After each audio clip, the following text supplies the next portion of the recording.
Vamos lá. Falando melhor agora sobre eletrólise, certo? Enem 2013. Então tem duas ou três questões aí para frente tratando sobre eletrólise. Vamos lá. Eu também podia decompor a água, se fosse salgada ou acidulada, usando uma pilha de Daniel como fonte de força. Então o que se fala aqui nessa primeira frase retirada desse livro, que é muito bom esse livro aqui, tá, gente? Do Oliver Sacks, Tungstênio. Ele usa uma pilha de Daniel para fornecer corrente elétrica para decompor a água, certo? Então se coloca isso na água para produzir, no caso aí, produzir hidrogênio e oxigênio. Lembro o prazer extraordinário que sentia ao decompor um pouco de água em uma taça para ovos quentes, vendo-a separar-se em seus elementos. O oxigênio em um eletrodo e o hidrogênio no outro. A eletricidade de uma pilha de 1 volt parecia tão fraca e, no entanto, podia ser suficiente para desfazer um composto químico, a água. Tá? E ele faz uma observação, né? 1 volt você pega nos polos, não provoca sensação nenhuma, ele é capaz de quebrar a molécula de água, né? Romper essas ligações entre hidrogênio e oxigênio. Isso é uma coisa muito, muito interessante. Tá? O fragmento do romance de Oliver Sacks relata a separação dos elementos que compõem a água. O princípio do método apresentado é utilizado industrialmente na... O que é o método utilizado, gente? O método de eletrólise. Utiliza-se corrente elétrica para provocar o que? Uma reação química. E uma reação química que não é espontânea. Por que não é espontânea? Porque para essa reação química acontecer, precisa-se do quê? De uma fonte de corrente elétrica. No caso, a fonte que ele usou aqui era uma pilha de Daniel. Tá? Aqui, gente, para responder essa questão, não bastaria você ter os conhecimentos técnicos de eletroquímica. Tá? Nas aulas que eu dei, eu falei sobre vários processos de obtenção de substâncias, de materiais, usando a eletrólise, que é esse método aí que está sendo falado. E um deles é a resposta correta aqui. Certo? Então, se você tem dúvida sobre isso, volte lá na aula sobre eletrólise para estudar um pouco mais. Tá? Tem alguns tipos de métodos que você tem que saber. Por que tem que saber? Por conta da relevância social, econômica e ambiental desse material e desse produto. Então vamos lá. O princípio do método apresentado é utilizado industrialmente na obtenção de ouro a partir de pepitas. Pepitas são pequenas pedrinhas que contêm ouro. Você já ouviu falar que precisa de corrente elétrica para retirar o ouro dessas pepitas? Ou para transformar essas pepitas em ouro? Não. Tá? Utiliza-se o quê? Se utiliza normalmente calor. Tá? Para diferentes pontos de fusão vai sendo retirados os diversos materiais existentes ali. Obtenção de calcário a partir de rochas? Também não. Essa obtenção aqui acontece várias reações químicas, incluindo calor, mas não se tem corrente elétrica. Aí. Obtenção de alumínio a partir da bauxita é esse. Tá? Para a gente obter alumínio a partir da bauxita, depois que só tem óxido de alumínio ali, para você purificar esse alumínio, para você obter alumínio metálico, você tem que passar grande quantidade de energia elétrica. Quando você passa a quantidade de energia elétrica, faz a eletrólise, certo? Você consegue retirar o alumínio ou quebrar as ligações entre alumínio e oxigênio, certo? Além de calor para derreter esse material, fundir esse material, você precisa de corrente elétrica também.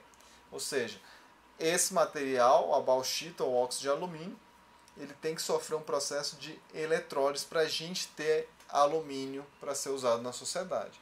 Por isso que o alumínio é tanto reciclado na sociedade brasileira, porque ele é um material que, para ser obtido, precisa de muita energia. Então, ele é um material relativamente caro em relação aos outros metais. Obtenção de ferro a partir de seus óxidos? Não. Isso aqui na siderurgia, né, a gente obtém ferro por métodos térmicos também. E obtenção de amônia a partir de hidrogênio e nitrogênio? Não. Esse é o processo chamado de processo Haber-Bosch. Tá? Para a obtenção de amônia a partir de hidrogênio e nitrogênio, precisa de uma grande temperatura, altas temperaturas e altas pressões. Beleza? Então a questão certa é a C. Então Enem 2017. Se não é a última, acho que é a penúltima questão aí, gente. Tá? Vamos lá. A eletrólise é um processo não espontâneo de grande importância para a indústria química.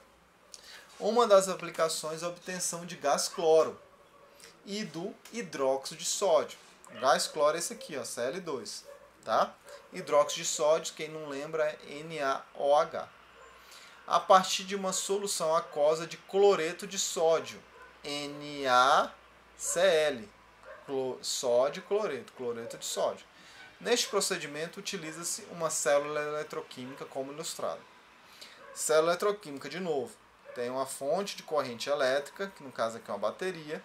Essa corrente elétrica passa daqui para cá, certo? E os elétrons vêm daqui para cá, certo?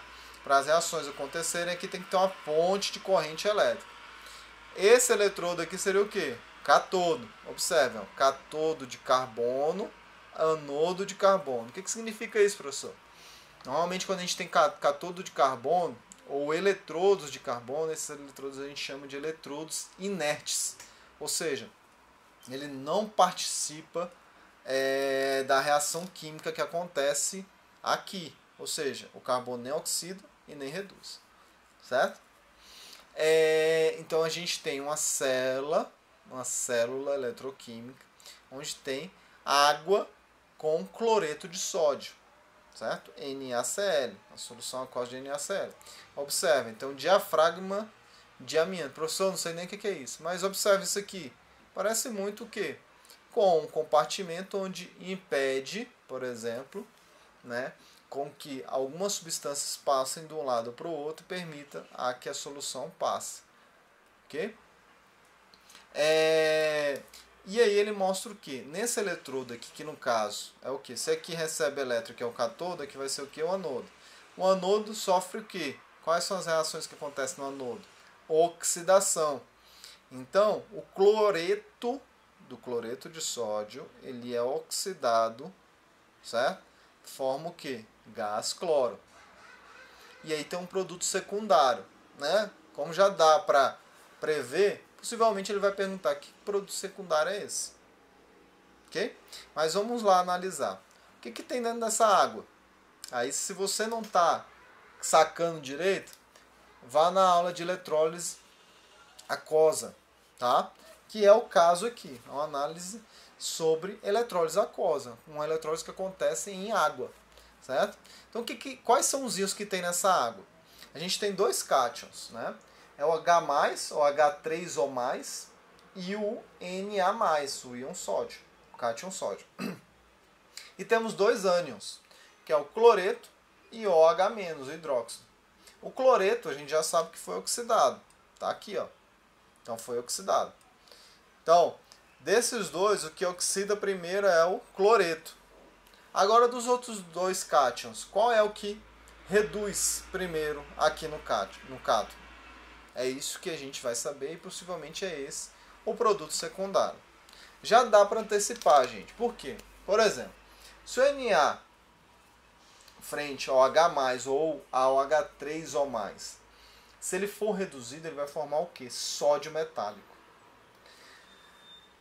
Gente, jamais formará sódio metálico aqui, certo? Por quê? Primeiro, se formar sódio metálico, ele não vai sair como gás. Sódio metálico é um sólido. E ele é um sólido muito reativo a oxigênio, muito reativo à água.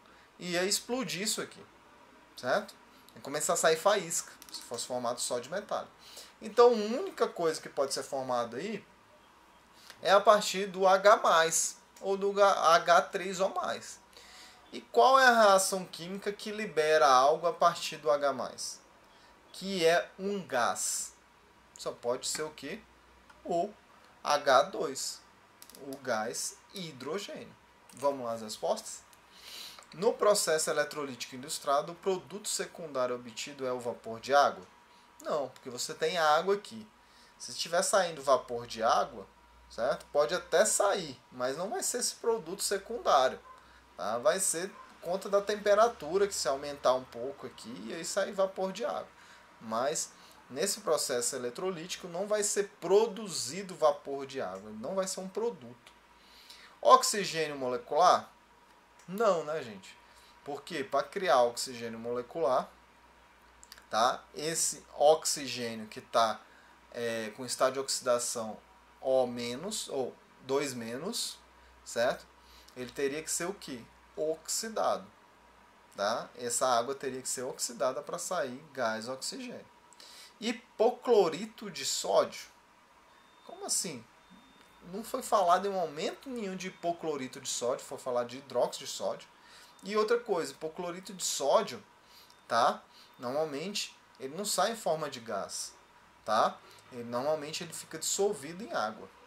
É o que a gente chama, é o composto principal da água sanitária. Hidrogênio molecular, certo, é a D, H2, hidrogênio molecular. Cloreto de hidrogênio, HCl, não, tá? Não é HCl que é formado, porque todo cloreto que está aqui, ele vai sendo o que? Oxidado formando cloro. Então, o cloreto ele não reage com o hidrogênio, na verdade ele oxida e está saindo como um gás. Então, a resposta certa é D. Ok? Então, para vocês saberem isso, que está lá na aula sobre eletrólise aquosa, existe uma ordem aí, tá? Entre os cátions e os ânions. No caso, eu trago os cátions, porque o ânion a gente já sabe aqui. Então, o H3O+, ele vai se descarregar, ou seja, ele vai se reduzir, ele vai ser reduzido antes do que? De todos os metais alcalinos ferrosos e do alumínio. Na é o que? É um metal alcalino. Então, antes do Na ser reduzido, quem vai reduzir é o H3O+. E o H3O+, vai ser reduzido depois de todos os outros cátions.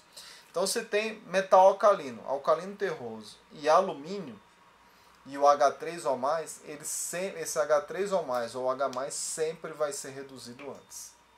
Se não tem esse, se tem o H3O+, ele não vai ser reduzido antes, vai ser outro componente, ou outro cátion. Beleza? E é isso, gente. Obrigado e até mais.